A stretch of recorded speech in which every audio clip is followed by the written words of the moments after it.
Elon Musk finally said, "Will I stop the war right now?"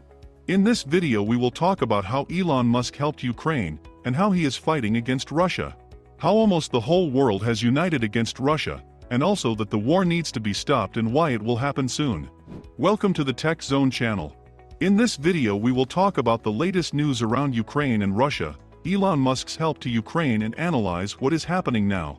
First, you need to understand that this special military special operation, as it is called in the Russian government, is not needed by anyone. It is even economically unprofitable. Almost 6,000 sanctions against one country. You just think about it. And basically they are introduced against the ordinary population. This was done to destroy the country's economy and force people to start a riot. Their focus is mainly against the ordinary population. Moreover, such actions actually form the opposite effect. As you could observe, during the first days of shock, the Russian population began to form a sense of its opposition to the rest of the world and self-determination as a kind of outcasts. If propaganda can use these sentiments, and it can, since the media has been doing it professionally for a very long time, then most of the population of the Russian Federation will consolidate around the authorities in the face of a common enemy. Most of the world sympathizes with Ukraine, demands an end to this war, and helps based on their capabilities. For example, an entrepreneur who is the founder of several successful businesses, Elon Musk, has been supporting Ukraine since the beginning of this story. The second batch of Starlink satellite internet stations has already arrived in Ukraine, which were recently agreed upon by the President of Ukraine and Elon Musk. I talked to Elon Musk. I am grateful to him for supporting Ukraine with words and deeds. Next week we will receive another batch of Starlink systems for destroyed cities, Zelensky wrote on Instagram and Twitter and posted a video of the conversation. This was announced by the Minister of Digital Transformation Mikhail Fedorov. The head of the Ministry of Finance said that Starlink helps the Ukrainian military and supports the work of critical infrastructure and services in medicine, finance and energy. War makes the impossible possible, both in a negative and in a positive sense. And personally, it inspires me that a man like Elon Musk keeps his word, reacts quickly and supports Ukraine. The United States has approved another package of financial support for Ukraine.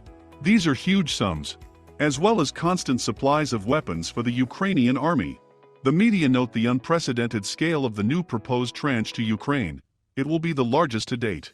These funds, in the amount of $13.6 billion, were included in the general article of financing of the U.S. government for $1.5 trillion, approved by the House of Representatives of the U.S. Congress. This document must go through several stages before it comes into full force. It must be approved by the Senate and then signed by U.S. President Joseph Biden. Electric car manufacturer Tesla will pay salaries to Ukrainian employees for at least 3 months if they are called to fight against Russia. The president of SpaceX, Gwynne Shotwell, said that they wanted to deploy their satellite internet in Ukraine even before the start of the war. According to Shotwell, the company tried to get the appropriate permission from the Ukrainian authorities about a month and a half before. The Ukrainian minister asked Musk to provide the country with Starlink stations. I turned to Elon Musk on Twitter. "We need support. I asked to provide Ukraine with Starlink stations and satellite internet access as soon as possible," wrote Deputy Prime Minister, Minister of Digital Information of Ukraine Mikhail Fedorov on his Facebook page. After 10 hours, Musk replied to Fedorov that the internet was activated, and the tablets necessary for his work were sent to Ukraine. The first batch arrived 2 days later. "It was the right thing I did.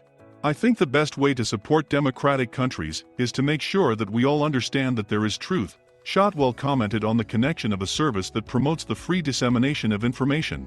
Free for everyone, including Russia. After all, Elon Musk himself calls himself an absolutist of freedom of speech, and will not block Russian media on his satellite network, despite the requests of some countries that he did not list. Even Ukraine was not included in them.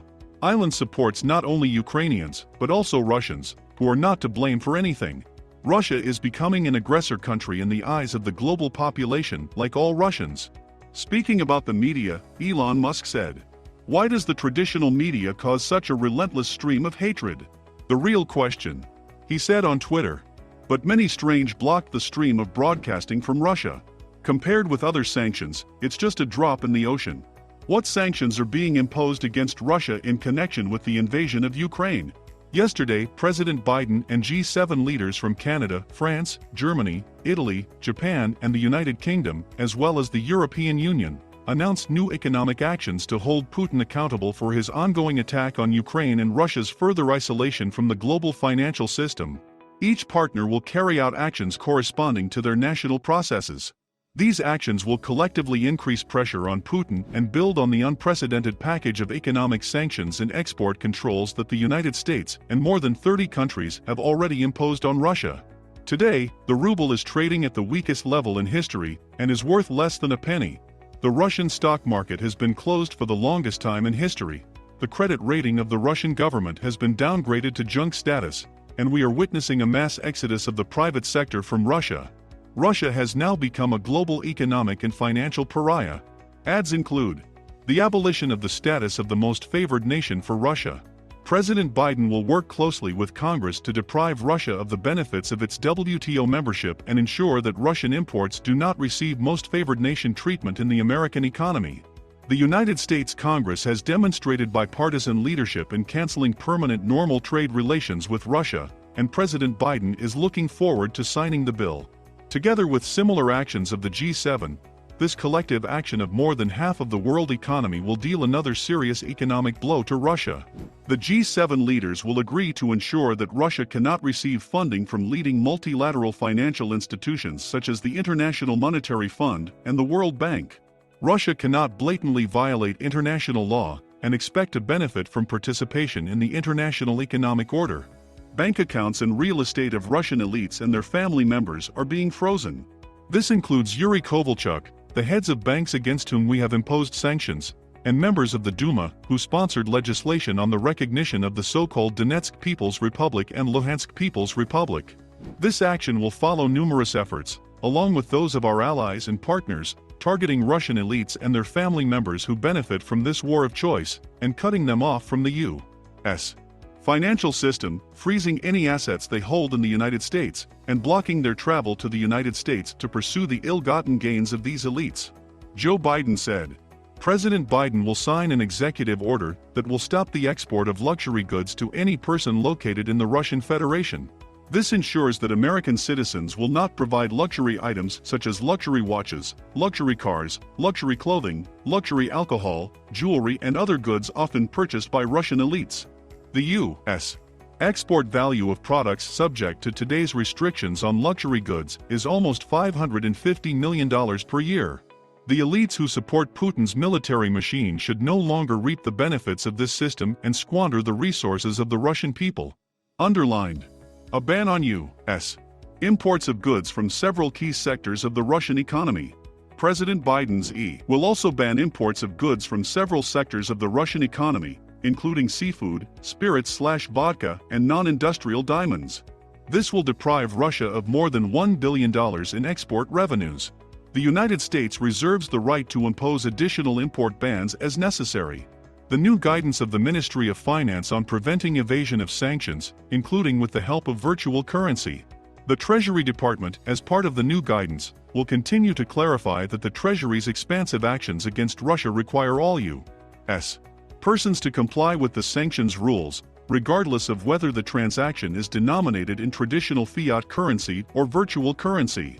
Treasury is closely monitoring any efforts to circumvent or violate Russia-related sanctions, including the use of virtual currency, and is committed to using its broad law enforcement agencies to combat violations and promote compliance. Create powers to ban new investments in any sector of the economy of the Russian Federation. President Biden has already banned new investments in the Russian energy sector. This agreement will establish legal authority for future investment restrictions in any sector of the Russian economy, which may be determined by the Secretary of the Treasury in consultation with the Secretary of State of the United States. Thank you for watching us. Subscribe to the channel and leave comments.